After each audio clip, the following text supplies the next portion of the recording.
معزز و محترم سامعین کرام، آج کا ہمارا موضوع کئی اعتبار سے اہمیت کا حامل ہوگا۔ ہماری آج کی گفتگو کا موضوع سخن ہے کہ قرآن حکیم اور تصور جزا و سزا۔ اللہ تعالیٰ نے سورہ ابراہیم کی آیت نمبر 51 میں ارشاد فرمایا، یجزی اللہ کل نفس ما کسبت، اس لیے کہ اللہ ہر جان کو اس کی کمائی کا پورا پورا بدلہ عطا فرمائے۔ ان اللہ سریع الحساب، بے شک اللہ کو حساب کرتے کچھ دیر نہیں لگتی۔ اللہ تعالیٰ نے انسان کی پیدائش کے ساتھ دو قوتیں پیدا فرمائی۔ انسان کے پیدا ہونے کے ساتھ کتنی قوتیں پیدا فرمائی؟ تو ایک خیر ہے اور دوسری شر ہے۔ اس خیر و شر کو پیدا کرنے کے بعد انسان میں جب یہ دو قوتیں اللہ نے عطا فرمائی، ایک ایسا نظام اللہ نے وضع کر دیا جس میں انسان کی ان قوتوں کے زیر اثر جتنے کام سر انجام پاتے ہیں اس پر اللہ ان اعمال پر جزا و سزا عطا فرماتا ہے۔ اللہ تعالیٰ نے انسان کو صلاحیتیں عطا فرمائی، اس کو اختیار دیا، تو جزا و سزا کا تصور جو ہے وہ خیر و شر سے جڑا ہوا ہے۔ اللہ تعالیٰ نے انسان کے ساتھ دو قوتیں جو پیدا کی، خیر و شر کی، اس کے ذریعے ایک ایسا سسٹم ڈیولپ کر دیا، ایک ایسا نظام بنا دیا کہ انسان کو بتا دیا کہ وہ ان قوتوں کے زیر اثر اگر خیر کی طرف جائے گا تو اس کو جزا ملے گی، اگر وہ شر کی طرف جائے گا تو اس کو سزا ملے گی۔ عمل خیر پر اللہ نے جزا کا وعدہ کیا، نیکی پر اللہ نے عنایات کا وعدہ کیا، اور عمل شر پر اللہ تعالیٰ نے سزا کی وعید سنائی۔ پروردگار نے اسی لیے وعدے فرمایا سورہ البلد کی آیت نمبر 10 میں، وَهَدَيْنَاهُ النَّجْدَيْنِ، فرمایا اور ہم نے تو اسے دونوں راہیں دکھا دی۔ اللہ تعالیٰ نے ہمیں دونوں راستوں کے لیے بتا دیا کہ یہ راستہ بھی ہے اور یہ بھی ہے، خیر پر چلنے سے یہ انعام ملے گا، شر کو اپنانے سے یہ سزا ملے گی، تاکہ اللہ تعالیٰ ہر شخص کو ان اعمال کا بدلہ دے جو اس نے کما رکھے ہیں۔ بے شک اللہ جلد حساب لینے والا ہے، اس لیے فرمایا لیجزی اللہ کل نفس ما کسبت، تاکہ اللہ ہر شخص کو ان کے اعمال کا بدلہ دے۔ اب گرامی حضرات، اللہ تعالیٰ نے جو انسان کو پیدا کیا اس کی فطرت میں اللہ نے دو چیزیں رکھی، ایک ارادہ خیر ہے اور دوسرا ارادہ شر ہے۔ اس کا تصادم ساری زندگی رہے گا، خیر کا بھی اور شر کا۔ بندے کے اندر فطرت انسانیہ میں، اس کی نیچر میں کتنے ارادے پائے جاتے ہیں؟ دو، ارادہ خیر اور ارادہ شر۔ اس کا تصادم ہمیشہ رہتا ہے۔ اگر غلبہ خیر ہو جائے تو اللہ فرماتا ہے وَلَقَدْ كَرَّمْنَا بَنِي آدم، ہم نے اولاد آدم کے سر پہ عزت کا تاج رکھ دیا۔ یہ کب ہے؟ جب خیر کا غلبہ ہو جائے، اور جس وقت شر کا غلبہ ہوتا ہے تو پھر انسان اتنا پست ہو جاتا ہے کہ وہ حیوانیت کے درجے میں پہنچ جاتا ہے۔ اب اس نیچرل فینونما کو آپ قرآن سے سمجھیے، چونکہ ہمارا ٹاپک قرآن فہمی ہے۔ اللہ تعالیٰ نے قرآن مجید میں 4 قسمیں اٹھائیں۔ کتنی جی؟ کوئی بھی محلے کا معتبر بندہ آپ کے پاس آ کے کہے جی اللہ کی قسم، آپ فوراً متوجہ ہوں گے. پھر وہ کہے جی قرآن کی قسم، آپ اور متوجہ ہوں گے. وہ پھر کہے جی کعبۃ اللہ کی قسم، آپ اور متوجہ کے بھی اتنی آپ کہیں گی بات کرے میں ماننے کو. اس کا مطلب کہ عام بندہ بھی اگر قسمیں کھا لے، ایک قسم اٹھا لے، دو اٹھا لے، تو اس کی بات بڑی مضبوط ہے. اس رب کا جو مقام ہے اس کا کون اندازہ لگا سکتا ہے؟ وہ رب جب 4 قسمیں اٹھائے اس کلام کا کیا مقام ہوگا. 4 قسمیں اٹھائیں.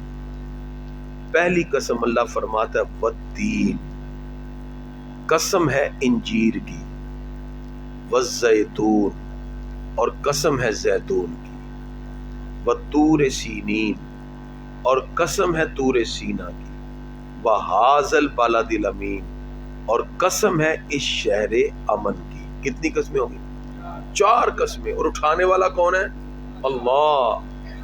اس کا مطلب جب 4 قسمیں اٹھائی جا رہی ہیں کوئی بات بڑی پتے کی ہونے والی ہے. 4 قسمیں اٹھائیں، والتین والزیتون وطور سینین وہذا البلد. یا اللہ یہ 4 قسموں کے بعد آخر کون سی ایسی مضبوط بات ہے؟ اللہ تعالیٰ فرماتا ہے لَقَدْ خَلَقْنَا الْإِنسَانَ فِي أَحْسَنِ تَقْوِيمٍ. ہم نے انسان کو بہترین صورت پہ پیدا فرمایا، بہترین فطرت اس کو عطا فرمائی. انسان کی نیچر اور اس کی فطرت اتنی اعلیٰ ہے کہ اللہ تعالیٰ اس پہ کتنی قسمیں اٹھا رہا ہے؟ 4 قسمیں اٹھا کے اللہ تعالیٰ نے واضح کر دیا. اب دین اسلام کیا چاہتا ہے؟ اب یہاں قسمیں 4 اٹھا کے اللہ نے فرمایا ہم نے انسان کو تو بڑی بہترین آسن تقویم پہ پیدا کیا، لیکن مسئلہ یہ بنا یہ انسان ارادہ خیر کی بجائے ارادہ شر اپنے دل میں رکھنے لگا. یہ بجائے عمل خیر کی طرف آتا یہ عمل شر کی طرف بڑھنے لگا. اس کا نقصان کیا ہوا؟ جب یہ ارادہ شر کی طرف بڑھا تو اس کی جو قوتیں اللہ نے دی تو غالب قوتیں شر کی طرف چلی گئی، گناہ کی طرف چلی گئی. اللہ فرماتا ہے ثم رددناہ اسفل سافلین، پھر ہم نے اس کو پست سے پست کر دیا، نیچے سے نیچے کر دیا. اب یہ انسان جو بنا آسن تقویم میں تھا لیکن ارادہ شر کی وجہ سے کدھر چلا گیا؟ اسفل السافلین، پستی کی طرف. لیکن اللہ تعالیٰ نے ان انسانوں میں سے کامیابی کا سند حاصل کرنے والے لوگوں کے بارے میں فرمایا الا الذین آمنوا وعملوا الصالحات. فرمایا سارے پستی میں نہیں گئے، جو ایمان لائے اور اعمال صالحہ کیے، اعمال صالحہ کیے. اللہ فرماتا ہے فَلَهُمْ أَجْرٌ غَيْرُ مَمْنُونَ، ان کے لیے ہم نے بے پناہ اجر تیار کر رکھا ہے. اسلام اصل میں نیکی اور خیر کی قوتوں کا غلبہ چاہتا ہے. اسلام انسان میں نیکی اور قوتوں کا غلبہ اور خیر کی قوتوں کے فروغ کا جذبہ اس کے اندر پیدا کرنا چاہتا ہے. اسلام چاہتا ہے کہ اس میں نیکی اور خیر کی قوتوں کا غلبہ ہو جائے اور خیر کی قوتوں کے فروغ کا جذبہ پیدا ہو جائے. جب یہ پیشن، یہ جذبہ، یہ اس کے اندر ایک استقلال کی کیفیت جو پیدا ہوتی ہے نا، یہ جو ڈٹرمینیشن کا جذبہ اس میں آتا ہے، اللہ تعالیٰ فرماتا ہے ہم ایسے ہی مومن کو پسند کرتے ہیں جو نیکی اور خیر کی قوتوں کو غالب کر کے باطل طاقتوں کو کاٹنا شروع ہو جائے. پھر انسان گناہ سے اور خطا کے کاموں سے نفرت کرتا ہے. اب انسان میں ایک قوت تو ہے روح کی، دوسری اس کا نفس ہے. نفس چاہتا ہے کہ شر میں پڑا رہے، روح چاہتی ہے کہ خیر کی طرف آئے. اسی لیے صوفیاء کم کھاتے، کم بولتے، اور جو بھی کام کرتے وہ رضائے الہی کے لیے کرتے، کبھی اپنے نفس کو پلے نہیں دیتے. ان کے منہ پہ کوئی تعریف کرتا تو وہ سمجھتے کہ یہ بندہ سب سے بڑا ہمارا دشمن ہے. یہ اللہ والوں کی شان تھی. مثلا پہلے اگر ہم دور کا مطالعہ کریں تو بادشاہ وقت میں ایک نام آتا ہے ابراہیم ادم کا. یہ بادشاہ وقت تھے. ان کی زندگی کیسے پلٹی؟ ایک بزرگ ایک درویش ان کے دربار میں آیا، ملنگ. وہ آ کے دیوار کے ساتھ ٹیک لگا کے بیٹھ گیا. اس کو بڑا غصہ آیا، میں بادشاہ وقت ہوں، یہ میرا خیال ہی نہیں کر رہا، اور آ کے بیٹھ گیا. انہوں نے کہا ہے تو کون ہے، کدھر آیا ہے؟ کہتا جی میں مسافر خانے میں آیا. بادشاہ کو اور بڑا غصہ آیا، یہ میرا محل ہے، یہ کیا کہہ رہا ہے میں مسافر خانے میں آیا. وہ غصے میں آیا. تو انہوں نے کہا جی آپ غصہ نہ کریں، اگر میں جان کی امان پاؤں تو آپ سے کوئی سوال کر لوں؟ کہا پوچھو. کہا جس تخت پہ آپ بیٹھے ہیں اس پہ پہلے کون تھا؟ کہا جی میرے والد بیٹھے تھے. کہتے اس سے پہلے اس تخت پہ کون تھا؟ کہا میرے دادا بیٹھے تھے. کہا اللہ آپ کو سلامتی دے، زندگی دے، آپ جب دنیا سے جائیں گے تو پھر تخت پہ کون بیٹھے گا؟ کہا جی میرا بیٹا. کہا پھر جب اس تخت پہ دادا، باپ، آپ، بیٹا یہ آ رہے ہیں تو یہ مسافر خانہ نہیں تو اور کیا ہے؟ یہ کہہ کے اٹھ کے چل پڑا. بس یہ کہا اور اٹھ کے چل پڑا. وہ ابراہیم بن ادم کی آنکھیں کھل گئیں. انہوں نے پیچھے دوڑ لگا دی، درویش تو کون ہے، تو نے میری آنکھیں کھول. اگلے دن سب کچھ اپنے بیٹے کے حوالے کیا، وہ اللہ اللہ میں مصروف ہو گئے، چھوڑ دی بادشاہ. تو جب حج کرنے گئے نا تو دور سے جب ان کا کافی اس وقت اونٹوں گھوڑے پہ آ جاتے تو دیکھا کہ وہ استقبال کے لوگ ہار پکڑ کے کھڑے. انہوں نے قافلے والوں کو کہا ذرا ٹھہرو، پہلے میں جاتا ہوں، تم میرے بعد جانا. تو میں بھی جاتا. وہ آگے بڑھے، آگے لوگ ہار لے کے کھڑے تھے. کہا جی وہ پتہ چلا ہے وہ جو بلخ کا بادشاہ تھا نا، ابراہیم بلخ کا بادشاہ، وہ بادشاہت کو چھوڑ کر فقیر ہو گیا. وہ کدھر ہے؟ انہوں نے کہا وہ تو چور ہے. انہوں نے کہا زبان سنبھال کے بات کر، وہ اللہ کے ولی ہے، بلخ کا بادشاہ. انہوں نے بادشاہت کو چھوڑ دیا. انہوں نے کہا وہ تو چور ہے. لوگوں نے پکڑ کے ان کو مارا. وہ خود ہی تھے، مار کھائی. پھر آگے بڑھے. پیچھے سے جب قافلہ آیا، اب اپنے نفس کو کہتے ہیں تو بڑا خوش ہو رہا تھا ہار دیکھ کے، اب مار پڑی، مزہ آیا. ایسے نفس کو مارتے تھے. وہ جو پیچھے سے قافلہ آیا وہ تو آگے چلے گئے. انہوں نے کہا بھی وہ کدھر ہے ابراہیم بن ادم جو اتنے، وہ کہتے ہیں جن کو پکڑ کے تم مار رہے تھے یہی تو ابراہیم بن ادم ہے. وہ اپنے نفس کو مارنا، یہ اصل میں کامیابی تھی انسان. ہم اللہ رب العزت کی تلاش میں ہیں اور ہمیں مل نہیں رہے. مولانا روم کہتے ہیں کہ ایک درویش نے سفر کا جب آغاز کیا نا تو سفر کے دوران، اس وقت اونٹوں پہ گھوڑوں پہ سفر تھا، تو ایک بندہ مل گیا، کہتا جی میں نے بھی جانا ہے. کہتے جی ٹھیک ہے چلو. کہاں؟ وہ چیز اب اس کا تھا کہ ان کے پاس کوئی ہوگی چیز وغیرہ، پیسے پوسے چوری کر لوں گا. پتا چلا جب راہ سلوک پہ چلیں تو راہزن بھی درمیان میں آتے ہیں. وہ راہزن تھا. باتوں باتوں میں کہا جی آپ کے پاس حضرت کیا ہے؟ انہوں نے کہا جی میرے پاس یہ ڈبیاں نکالی تو اس میں ایک ڈائمنڈ تھا بہت مہنگا. نے کہا یہ ہے اور چند پیسے ہیں. اس نے کہا یہ ٹھیک ہو گیا، رات کو سوئیں گے، میں ان کا یہ ہیرا چرا کے مار. رات ہوئی، وہ ٹٹول رہا ہے سارے چھپے چھپے، لیکن وہ مل ہی نہیں رہا. یہاں تک کہ صبح کا ٹائم ہو گیا، وہ پھر سو گیا.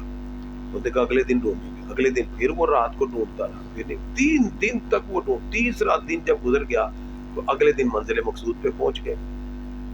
وہاں جا کے وہ کہتا ہے حضرت لگتا ہے وہ آپ کی جو ڈبی ہے نا ہیرے والی وہ گم ہو گئی. انہوں نے جیب میں ہاتھ ڈالے، کہا جی یہ دیکھو یہ ہے.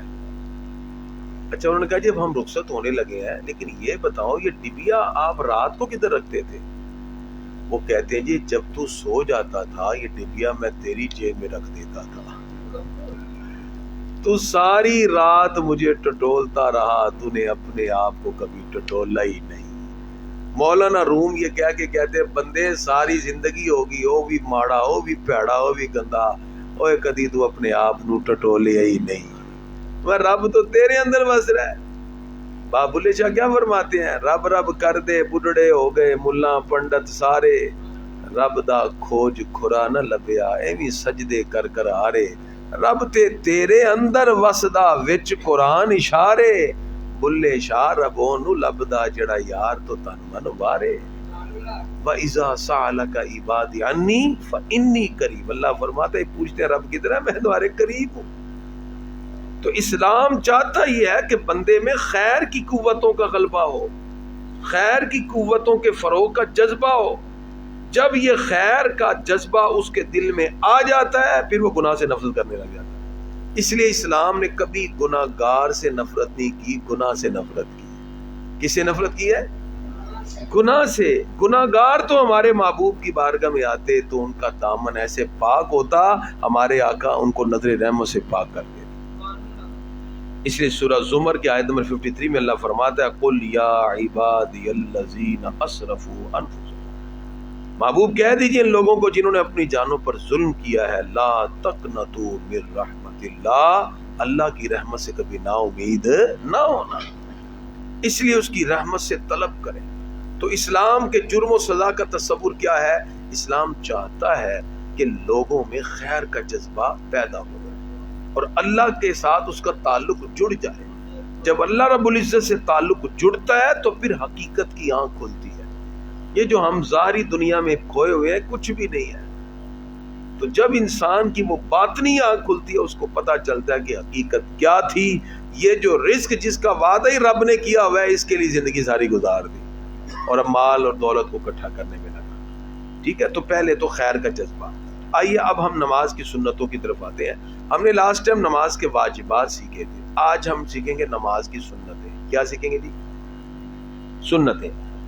یاد رکھیے نماز کی جو پہلی سنت ہے وہ ہے ہاتھ اٹھانا. جب ہم نماز پڑھتے ہیں نا شروع میں تو ایسے ہاتھ اٹھاتے ہیں اور انگلیاں کھلی رکھنا، یہ سنت ہے.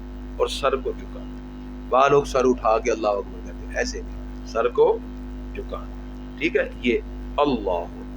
اب پہلی اللہ اکبر تو تکبیر تحریم ہے، یہ تو فرض ہے. اس کے بعد جو ہم اللہ اکبر کہتے ہیں وہ کہنا سنت ہے. ٹھیک ہے، مثلا آپ امام رکوع میں ہے تو آپ نے کہا اللہ اکبر، یہ تو آپ نے فرض ادا کیا. پھر آپ کہیں گے اللہ اکبر. اب دوسری اللہ اکبر کیا کہ رکوع میں گئے، یہ کیا ہے؟ سنت. ٹھیک ہے، دوسری جو جتنی بھی ہم اللہ اکبر کہتے ہیں نا رکوع سجود میں اٹھتے جاتے تو یہ سب کی سب کیا ہے؟ سنت. پھر جب آپ اللہ اکبر کہہ لیتے ہیں اب یہ دایاں ہاتھ ہے اس کو بائیں پہ رکھنا ایسے اور دبا کے رکھنا، یہ ہے خضوع. یعنی خشوع دل میں ہوتا ہے، یہ خضوع ہے. یہ ہاتھ کو ایسے، یہ انگلیاں اور دبا کے رکھنا ہے ایسے، اور ناف کے نیچے رکھنا ہے، یہ بھی سنت. ناف کے نیچے رکھنا کیا ہے؟ سنت. اس کے بعد ثنا پڑھنا، یہ بھی کیا ہے؟ ثنا آپ کو میں نے پڑھائی ہوئی ہے سبحان اللہ.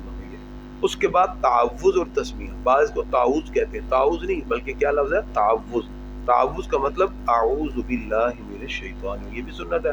اور اس کے بعد تسمیہ یعنی بسم اللہ الرحمن الرحیم، یہ بھی سنت ہے. پھر جو ہم فرض پڑھتے ہیں نا، فرضوں کی پہلی 2 رکعتوں میں ہم نے پڑھا تھا سورہ فاتحہ کا پڑھنا بھی واجب ہے، سورت کا ملانا بھی. لیکن آخری 2 رکعتوں میں سورہ فاتحہ کا پڑھنا سنت ہے. فرضوں کی آخری 2 رکعتوں میں سورہ فاتحہ کا پڑھنا کیا ہے؟ سنت. اگر چھوٹ جائے تو سجدہ صاحب نہیں ہے. ٹھیک ہے نا، یہ بات جو ہے میں نے بعد اب آپ کو بتائی. ان کو جی پہلے بار پتہ چلی ہے. فرضوں کی آخری 2 رکعتوں میں، تیسری چوتھی رکعت میں سورہ فاتحہ کا پڑھنا کیا ہوتا ہے؟ سنت. پھر جس وقت ہم سورہ فاتحہ پڑھ لیں تو ہم پھر کہتے ہیں آمین. امام مکمل کرے والضالین.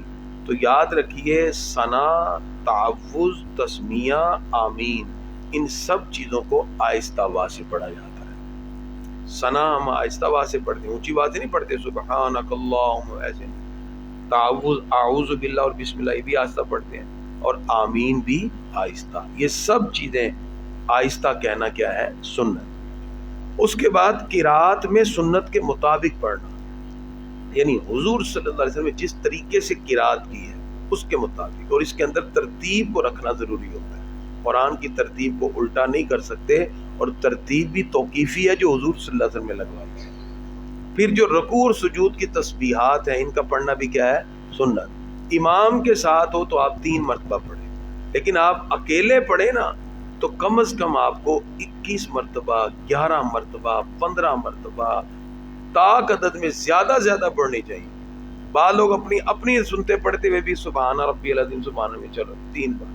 اب تو آپ کے پاس ٹائم ہے تو آپ کو تھوڑا سا زیادہ تسبیح پڑھنی چاہیے. پھر نماز میں جب آئے نا اتنے ذوق کے ساتھ نماز پڑھیں، آپ کا ایک عضو نماز میں شامل ہو. یعنی جلدی بدلنا، دوڑ لگا دیں.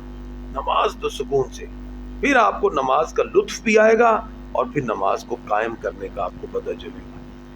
اس کے بعد یاد رکھیے کہ جب ہم رکوع کرتے ہیں تو اس میں سر اور پیٹھ کو سیدھا رکھنا اور انگلیوں کو کھلا رکھ کر کے گھٹنے کو پکڑنا، یہ بھی سنت ہے۔